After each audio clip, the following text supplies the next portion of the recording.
ہے کہ ایک مشہور ٹی وی اینکر نے یہ دعویٰ کیا ہے، جو کہ کافی بڑا دعویٰ ہے، کہ جنرل باجوہ نے ان کو بتایا ہے کہ ان کے پاس عمران خان کی ویڈیوز موجود ہیں جس میں بڑی اہم جو ہے وہ گفتگو ہوتی رہی ہے. اس کی تفصیل کی طرف بھی بالکل ہم جاتے ہیں. بخاری صاحب، یہ تو پھر اب کوئی پنڈورا باکس جس طرح کھل رہا ہے، اسی قسم کی کوئی چیز ہو رہی ہے، تو یہ بات نکلے گی تو کتنی دور تلک جائے گی؟ وہ ایک ضرور مثل ہے کہ سچ منہ سے نکل جاتا ہے، کوشش نہیں کرتا. تو ہوتا یہ ہے کہ جو سچ آپ دیر تک چھپائے رکھیں وہ کسی نہ کسی انداز میں آپ کے منہ سے نکل آتا ہے. تو جس انٹرویو کا ذکر آپ کر رہی ہیں وہ یقینی طور پہ کافی وائرل ہوا ہے اور لوگ اس کے اوپر بات کر رہے ہیں. باجوہ صاحب کا یہ کہنا ہے کہ میرے پاس عمران کی ویڈیوز ہیں، تو جن ویڈیوز کا وہ ذکر کر رہے ہیں یا جو وہ اینکر صاحب ہیں ہمیں باور کرانا چاہ رہے ہیں، وہ ایک آسپیکٹس ہے ان ویڈیوز کا. وہ تو وہ جناب باجوہ صاحب بقول اینکر صاحب کے یہ کہتے ہیں کہ یہ ویڈیوز میں نے خود بنائی ہوئی ہیں. اچھا. تو یہ خود بنائی ہوئی ویڈیو کا ذکر ہے، جو باہر سے بنی ہوئی اور دیگر بنی ہوئی ان کے پاس آئی ہوں گی. اس کا جو سٹاک ہے وہ بھی جو عمران خان صاحب نے دھمکی لگائی ہے نا جنرل صاحب کو، جو خود بنی ہوئی ان کی اوتھینٹسٹی زیادہ ہے. میں عرض کروں آپ سے، اس وقت چونکہ گیم ہی ساری جمہوریت کی روح کے منافی ہو رہی تھی. وہ کہتے ہیں نا کہ آل از well in love and war. تو اس وقت شاید اس کو جائز قرار دیا گیا ہو کہ پاکستان کو پتہ نہیں کس تباہی سے بچانا ہے. لیکن میں آپ کو جو بات کرنا چاہ رہا ہوں اور آپ مجھے نہیں کرنے دے رہی ہیں، میں بالکل کوئی بات نہیں روک رہی. نہیں، وہ یہ ہے کہ یہ صرف یہی ویڈیوز نہیں ہیں کہ جو وہ یہ کہتے تھے کہ عمران خان نواز شریف کو یہ کر دیں، نواز شریف کو برباد کر دیں، تباہ کر دیں. یہ ایک آسپیکٹس ہے، ویڈیوز بہت ہیں اور آئیں گی بھی. یہ بھی میں آپ کو ساتھ ساتھ بتا دوں، وہ زیادہ دیر تک رکیں گی نہیں. اور خان صاحب نے جو دھمکی لگائی ہے جنرل باجوہ کو، اس کا میں خاص طور سے ذکر کرنا چاہتا ہوں، اور وہ یہ ہے کہ اس کو کہہ دیں کر لے جو کرنا ہے، ابھی تو میں تمہارے پیچھے گیا ہی نہیں. اچھا خان صاحب، آپ اور کس حد تک پیچھے جائیں گے؟ اب تک جو کچھ آپ نے جنرل باجوہ کے بارے میں پہلے کہا تھا، اب آپ وہ اس کو اس پٹھان کی طرح سے مٹا رہے ہیں اور نیا لکھ رہے ہیں، نئی تحریر لکھ رہے ہیں. یہ بڑا سٹیٹمنٹ ہے کہ میں ابھی پیچھے نہیں آیا، جو مرضی کر لیں. یہ کانفیڈنس ہے، اوور کانفیڈنس ہے، یا خان صاحب کو لگتا ہے کہ کتنی بھی بڑا کوئی اسکینڈل آ جائے، کتنی بھی بڑی کوئی چیز آ جائے، ان کو کوئی فرق ہی نہیں پڑے گا، ان کی پاپولیرٹی کو کوئی فرق نہیں پڑے گا؟ میرے خیال سے وہ اسی غلط فہمی کا شکار ہیں کہ جو مرضی ان کے بارے میں آپ کہیں، ان کے جو فالوورز ہیں وہ کسی کی بات نہیں سنیں گے. ایسا ہے بھی. اچھا، اب تک یہ پاپولیرٹی جو ہے جس چیز پہ چل رہی ہے اس میں یہی ایلیمنٹ ہے. But this is also not lasting. جیسا میں کہتا ہوں نا کہ پرسنالٹی کلٹ جو ہے، یہ جو ہیروئزم کی فیم ہے، یہ لاسٹنگ نہیں ہوتی، بہت لمیٹڈ وقت کے لیے ہوتی ہے. لیکن اگر یہ ویڈیوز والی وار شروع ہوئی تو اس میں نقصان اسٹیبلشمنٹ کا تو جو ہونا تھا وہ آلریڈی ہو چکا ہوا ہے. کہ ان کو یہ کہا جا رہا ہے کہ آپ جناب ملزم ہیں اس بات کے کہ آپ نے ایک چلتی ہوئی حکومت کا تختہ الٹا تھا اور اقتدار اپنی مرضی کے ایک ٹولے کو، جسے نااہل ٹولہ کہہ رہے ہیں نواز شریف صاحب، وہ دیا تھا. اور یہ بات بھی میں آپ کو بتا دوں کہ یہ ایک کینڈیڈ سوچ کا نتیجہ تھا. فوج کے اندر اس وقت کی قیادت میں یہ تاثر تھا کہ تیسری قوت کو لایا جائے جو ان دو فیملیوں کی منوپلی ختم کرے، پیپلز پارٹی اور نون لیگ کی.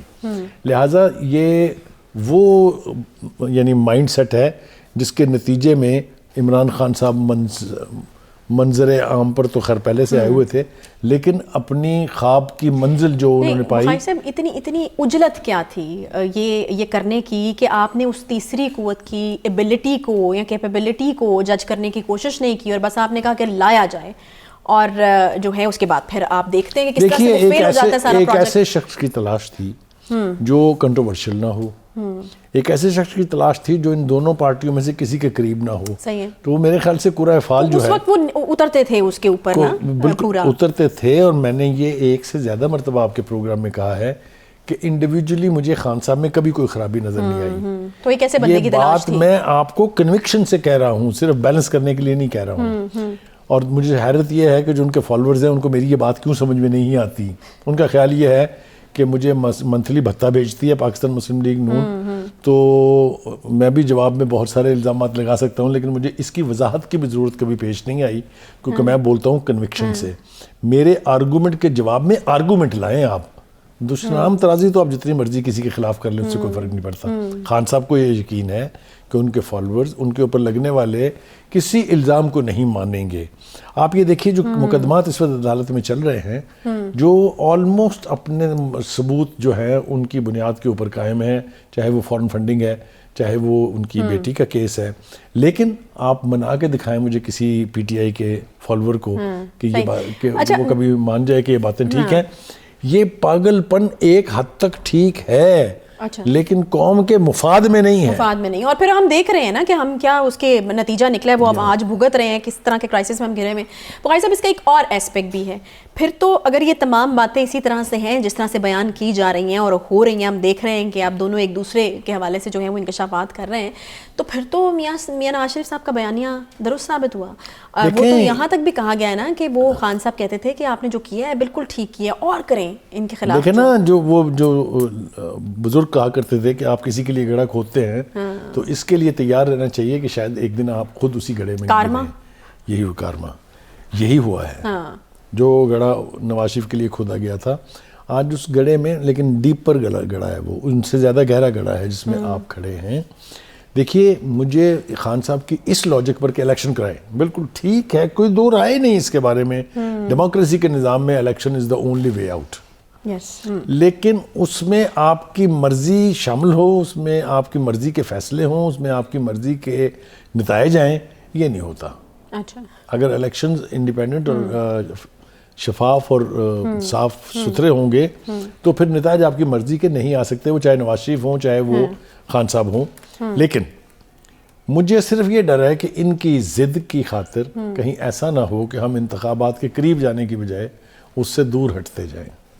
کہیں تو یہ میرے ملک کا حال دیکھیں کیا ہے، کہیں یہ بات ہو رہی ہے کہ دہشت گردی کا خطرہ بڑھے گا، انتخاب نہیں ہو سکتے. کہیں یہ کہا جا رہا ہے کہ جناب جمہوریت کی سپرٹ کے خلاف چونکہ کنڈکٹ ہے لوگوں کا، انتخاب نہیں ہو سکتے.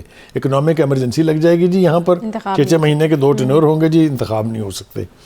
یہ اگر ہوا تو ہر شخص جو اس گیم میں، اس وار میں شامل ہے، وہ ذمہ دار ہوگا اگر ملک الیکشن کے راستے سے ہٹ گیا تو. اس میں بہت سارے خطرات لاحق ہیں. میرے الفاظ استعمال نہ کرنے کا یہ مطلب نہیں ہے کہ لوگ سمجھتے نہیں ہیں کہ کیا ہو سکتا ہے. ہماری ماضی کی تاریخ جو ہے وہ بھری پڑی ہے اس قسم کے ایڈونچرز سے. کیا ہم سب مل کر ایک بار پھر کسی ایڈونچر کے منتظر ہیں؟ صحیح. اچھا، ضمنی انتخاب کے حوالے سے اگر بخاری صاحب تھوڑی بات کی جائے تو آج فیصلہ ہو گیا پی ٹی ایم کی طرف سے، پیپلز پارٹی، نون لیگ، 2 بڑی جماعتیں، اس میں انہوں نے تو جو ہے وہ بہت کلیئرٹی کے ساتھ یہ فیصلہ کر لیا کہ ضمنی الیکشن میں وہ نہیں جا رہے. تو اب ضمنی الیکشن کا کیا منظرنامہ؟ دیکھیے وہ بے معنی ہو کے رہ جائے گا، جس میں اپوزیشن کی 13 جماعتیں شامل نہیں ہو رہی، شریک نہیں ہو رہی، وہ بے معنی ہو جائے گا. خان صاحب اس ایکسرسائز کو کروائیں گے، ظاہر ہے ان کے کینڈیڈیٹس جیت جائیں گے.